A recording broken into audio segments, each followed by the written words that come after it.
नमस्कार दोस्तों, आप सभी का स्टडी फॉर यूपीएससी पीसीएस में स्वागत है। आज का वीडियो बनाने का दो मकसद है। पहला है कि मेंस का डेट आपका आ गया है 67th मेंस का, तो एक महीने का ही करीब में समय बचा हुआ है। तो मैं बता दूंगा कि एक मंथ में आपको क्या करना चाहिए जिससे तैयारी जो है वो बिल्कुल परफेक्ट होने की कागार पर पहुंच जाए। मतलब परफेक्ट तो नहीं हो सकता एक महीने में, लेकिन एक महीने की जो लास्ट मंथ होता है उसमें जब लोग गलतियां करते हैं तो उनका पूरा पढ़ाई ख़राब हो जाता है। इसलिए ये चीज़ ध्यान में रखना, जो मैं बताऊंगा उसको फॉलो करने की कोशिश करना, आपका सिलेक्शन श्योर हो जाएगा। ओके, तो सबसे पहले डेट देख लेते हैं, उसके बाद मैं ये भी बताऊंगा कि क्या ये सही है या गलत है। बीपीएससी गलत कर रही है, ये मेरे हिसाब से तो गलत ही है। ये बर्बाद करने का एक ठान के बैठी हुई है कि बर्बाद कर देंगे हम। तो डेट आपका दिया गया है 29 दिसंबर से शुरू होगा आपका एग्ज़ाम। 29 दिसंबर 2022 से शुरू होगा 67वीं बीपीएससी का मेंस एग्जामिनेशन। 29 दिसंबर को दो पेपर होगा, GS1 और GS2 का दो पेपर एक ही दिन में हो जाएगा। और 30 तारीख को आपका सामान्य हिंदी का पेपर होगा, जो सबके लिए है ये तीन पेपर तो। और 31 तारीख को आपका ऑप्शनल का पेपर होगा। एक महीने का समय दिया है मात्र अभी। अगर हम रिजल्ट से भी ले लें तो 17 नवंबर को तो रिजल्ट ही आया है।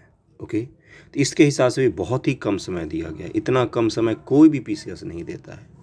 तो अगर आपका हो सके, जहाँ भी संभव हो, आवाज़ अपनी ज़रूर उठाइए कि ये गलत है।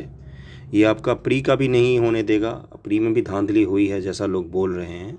जो मेंस में भी जेन्युइन बच्चे बैठ रहे हैं तैयारी करके बीपीएससी का, उनको छांट दिया जाएगा, क्योंकि नहीं एक महीने में कोई तैयारी कर सकता।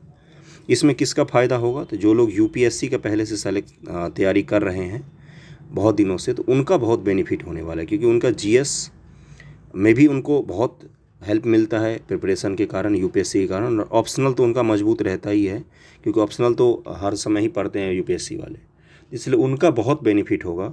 जो कोर बीपीएससी के स्टूडेंट हैं, जो सिर्फ और सिर्फ बीपीएससी का प्रिपरेशन करते हैं, उनको बहुत दिक्कत आने वाली है, क्योंकि कंपटीशन बहुत ही ज़्यादा होने वाला है।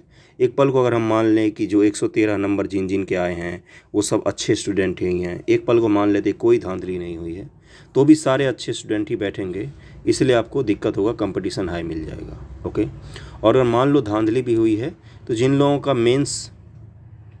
का प्री में फिक्सिंग था उनका तो मेंस में भी फिक्स होगा, तो पहले ही वो सेलेक्ट हो जाएंगे। इसलिए उनको फ़र्क नहीं पड़ता 15 दिन का समय मिले या 20 दिन का समय मिले या 25 दिन का।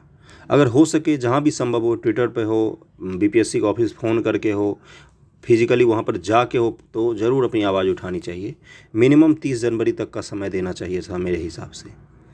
इतना समय कोई भी आयोग जो ढंग से एग्ज़ाम लेती है, सीरियसली एग्ज़ाम लेती है, तो बीपीएससी भले ही क्यों ना है, लेकिन उसको समय देना चाहिए था मिनिमम। और अगर रिवाइज रिजल्ट जारी होता है 67th बीपीएससी प्री का, तो इतना समय तो मिलना ही चाहिए था कि जो नए बच्चे शामिल होंगे उनको। तो 30 जनवरी तक का मिनिमम आपको समय मिलना चाहिए। अगर नहीं दे रही है बीपीएससी तो आवाज़ ज़रूर उठाइए, लेकिन साथ में तैयारी करते रहना, क्योंकि पता नहीं किस मूड में है इस बार आयोग, कभी भी कुछ भी निकाल रही है। तो अब मैं तैयारी के लिए बता देता हूँ क्या क्या करना चाहिए आपको।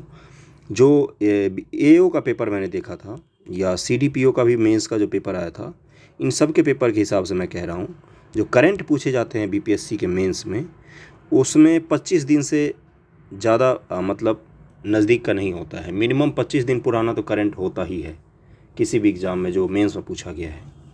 तो अगर आप 67th मेंस के लिए करंट को तैयार करना चाहते हैं तो नवंबर तक का करंट तैयार करके आपको जाना चाहिए। पूरा नवंबर 30 तारीख तक का जो भी करंट होगा उसको तैयार करके जाना है आपको एग्ज़ाम में, और वहाँ से क्वेश्चन आने के चांसेस ज़्यादा रहेंगे। जो आईआर आपने पढ़ा है, चाहे वो G20 पढ़ा हो, रूस यूक्रेन पढ़ा हो, या जो भी आईआर के टॉपिक पढ़े हैं, उनको रिवाइज़ कीजिए। अभी बैठ के रिवाइज़ कैसे करना है? अभी अगर आपका लिखने का प्रैक्टिस हो चुका है, यानी कि अगर आप लिख रहे हैं कंटिन्यूअस 2-4 महीनों से, आपका लिखने की शैली अच्छी हो गई है, तो आप कंटेंट पर अब फोकस कीजिए। आपके पास अधिक से अधिक कंटेंट होना चाहिए, क्योंकि एग्ज़ाम में 3 घंटे में 8 सवाल हल करने होते हैं, वहाँ पर सोचने का समय नहीं होता है। अभी आपको, अगर आपका अभी भी प्रैक्टिस नहीं बना है 3 घंटे में 8 सवाल का, तो सबसे पहले उसी का प्रैक्टिस करना है। लेकिन उसका प्रैक्टिस तब आप कर सकते हैं जब आपके पास कंटेंट होगा। बिना कंटेंट के कोई भी नहीं लिख सकता है आंसर। ओके, भले ही आपकी स्पीड कितनी भी अच्छी हो। तो कंटेंट पर अब फोकस करना है। रिवीजन जितना ज़्यादा हो सके उसको फोकस करना है। रिवीजन रिवीजन रिवीजन, बस कुछ नहीं है और कुछ भी नहीं। कुछ भी नहीं का मतलब कुछ भी नहीं। अब आते हैं GS1 GS2 के पेपर पर। GS2 और GS1 का जो पेपर होता है, GS1 में हिस्ट्री के सेक्शन में फिक्स होते हैं 3-4 क्वेश्चन, जो आपको रट के बिल्कुल रख लेना चाहिए। उसी से सवाल आएंगे और उसको अच्छे से तैयार करके जाना, क्योंकि वो स्कोरिंग होता है। जब फिक्स होता है कहीं से कोई सवाल आना, तो उसमें मार्क्स लाना मुश्किल भी होता है और आसान भी होता है। मुश्किल क्यों होता है? क्योंकि सब स्टूडेंट उसको तैयार करके जाएंगे। और आसान क्यों होता है? क्योंकि वो ना अगर ढंग से सबसे अलग तरीके से तैयार किया जाए तो स्कोरिंग होता है। इसलिए इसको ध्यानपूर्वक तैयार करना है।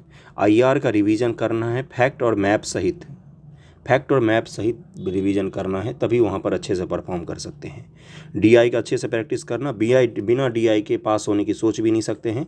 अगर कमज़ोर है DI तो DI पर ध्यान दे दीजिए। 2-4 दिन 5 दिन कुछ भी नहीं है, परसेंटेज नॉर्मल सामान्य से क्वेश्चन आते हैं, तो उसको आसानी से कर सकते हैं। तो DI पर ज़रूर ध्यान देना, बिना उसके एग्ज़ाम में नहीं जाना है। अब आते हैं GS2 के सेक्शन पर। पॉलिटी का जो सेक्शन होता है, पॉलिटी का, उसको रिवाइज कीजिए अच्छे से। इलेक्शन कमीशन आजकल चर्चा में है, या जो भी मैंने टॉपिक्स बताए थे, राष्ट्रपति का चुनाव हो, उपराष्ट्रपति का चुनाव हो, जो मैंने टॉपिक बताए हैं 13-14 करके हर सब्जेक्ट के, अच्छे से रिवाइज कीजिए उसको, आर्टिकल और फैक्ट सहित। लिखने की शैली की प्रैक्टिस ज़रूर कर लेना, यानी कि जो आंसर होता है, मान लो आपने राष्ट्रपति पर ही आपका सवाल आ गया, ओके, आपको आता है सब कुछ, लेकिन अगर दिमाग में आंसर नहीं फ्रेम है ना कि इंट्रो में क्या लिखना है, मुख्य भाग में क्या लिखना है, कंक्लूजन में क्या लिखना है, तो वहाँ पर कलम नहीं चल पाता है। ये दिक्कत होती है, बता रहा हूँ, इसलिए इसको ध्यान में रखना, ओके। तो इसलिए अब केवल और केवल किस चीज़ पर फोकस करना है? रिवीजन पर। साइंस एंड टेक में और रिवीजन के लिए पॉलिटी में, पॉलिटी में जो विजन IAS की मैगजीन आती है, मंथली करंट की magazine, vision IAS monthly current magazine, online PDF Hindi English दोनों में फ्री में मिलता है विजन के वेबसाइट पर। तो वहाँ से पॉलिटी का जो करंट है उसको ज़रूर रिवीजन कर लेना। कम से कम मिनिमम 3 महीने का तो ज़रूर करके जाना है हमें, 3-4 महीने का करंट का रिवीजन करके जाना है। और रूस यूक्रेन जैसे जो मुद्दे हैं, ये भले ही फरवरी में हुआ था, लेकिन खिंचता आ रहा अभी तक। G20 सब जैसे जो संगठन हैं, उसका जो अभी हुआ था सम्मेलन, उन सब पर भी प्रभाव पड़ा है उसका। तो इसको भी ध्यान में रखते हुए अच्छे से प्रिपरेशन करना है। और एक सीट बना के रख लेना अलग से। किस चीज़ का सीट? इस पर सारे डेटा होने चाहिए आपके, जैसे एग्रीकल्चर से संबंधित डेटा हो, महिलाओं के सशक्तिकरण से संबंधित डेटा हो। ऐसे का भी प्रैक्टिस करके जाना हिंदी के लिए। हिंदी में कई लोग ओवर कॉन्फिडेंट हो जाते हैं, फिर फेल हो जाते हैं, 30 नंबर नहीं ला पाते हैं। उसके बाद से महिलाओं संबंधित डेटा हो, क्राइम संबंधी डेटा हो, अगर सोशल इशू में पूछता है, GDP का डेटा हो अपने भारत का, या फिर प्रति व्यक्ति आय हो, बिहार की कोई योजनाएं हो, बिहार की जो योजना चर्चा में है। एक सवाल जरूर योजना से पूछे जाते हैं, केंद्र सरकार और राज्य सरकार की योजनाएं से जो चर्चा में रहती हैं, तो इसको भी आपको प्रैक्टिस कर लेना है। मोरल क्या था? अगर आपने पहले से पढ़ाई की है, आपने GS1 GS2 और ऑप्शनल इन तीनों को पहले ही कंप्लीट कर लिया है, तो अब आपको रिवीजन के मोड में पूरी आ जाना है। बिना इसके नहीं होगा। रिवीजन और रिवीजन 1 महीने मिनिमम लिखना है रोज़, मात्र 3 से 4 घंटे ही। बाकी 6-7 घंटे हमें कंटेंट इकट्ठा करने पर ध्यान लगाना है। ध्यान रहे इस चीज़ का, कंटेंट इकट्ठा करने पर ध्यान लगाना है 7-8 घंटे। बाकी 3 से 4 घंटे मात्र लिखने की प्रैक्टिस करनी है, क्योंकि प्रैक्टिस आप पहले ही कर चुके हैं। इस चीज़ का ध्यान रखना। अब आते हैं जिन लोगों का तैयारी नहीं हुआ है GS1 GS2 या फिर ऑप्शनल का, उनको क्या करना है? आपको ये करना है कि जितना तक हो सके ऑप्शनल और GS2 पर फोकस कीजिए। GS1 तुलनात्मक रूप से ईजी है, कंपेयर मैं कर रहा हूँ बाकी से, तो उसकी तुलना में ईजी लगता है। कोशिश कीजिए कि आवाज़ उठा के किसी तरह से एग्ज़ाम आगे जाए, नहीं तो जिनकी तैयारी नहीं हुई है उनके लिए सबसे ख़राब व्यवस्था है ये।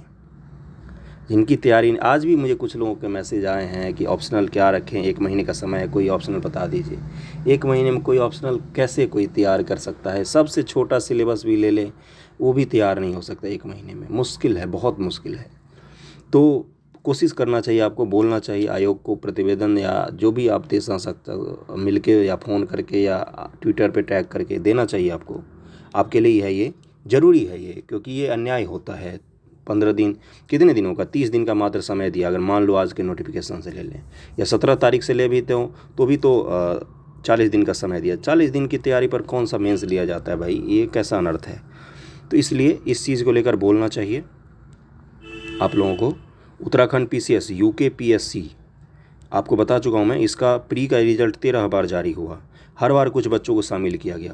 इनके बच्चों ने प्रोटेस्ट किया तो मेंस का डेट आगे बढ़ाया गया था। इनका बार बार बढ़ाया गया, 3 बार डेट आगे बढ़ाया गया है, क्योंकि स्टूडेंट को मौका देना था आयोग को तैयारी करने के लिए। आप मिनिमम 40 दिन तो 50 दिन 60 दिन तो दे देंगे ना, तो 30 जनवरी तक का समय दिया गया है उत्तराखंड PCS में भी। तो आपको भी मांगना चाहिए PPSC से समय, और अगर नहीं मांग सकते हैं तो दिन और रात एक करना होगा, क्योंकि आपको मेंस में छांटने के लिए ही इतनी जल्दी का समय रखा गया है। इस चीज़ को ध्यान में रखना। ओके, तो आज का वीडियो यहीं तक था।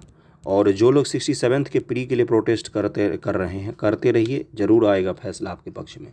क्वेश्चन गलत दिए गए हैं, आंसर गलत दिया गया है, और आंसर अगर गलत है, एक भी गलत है आंसर, तो उसको अलग से कट ऑफ जारी करके बच्चों को शामिल करना पड़ेगा। ये फिक्स है, आज आए रिजल्ट या कल आए, तो इसलिए उस पर भी आपको अपना ध्यान बना के रखना है। बाकी ऑल द बेस्ट। कोई दिक्कत हो तो आप मुझे बता सकते हैं। Thank you so much.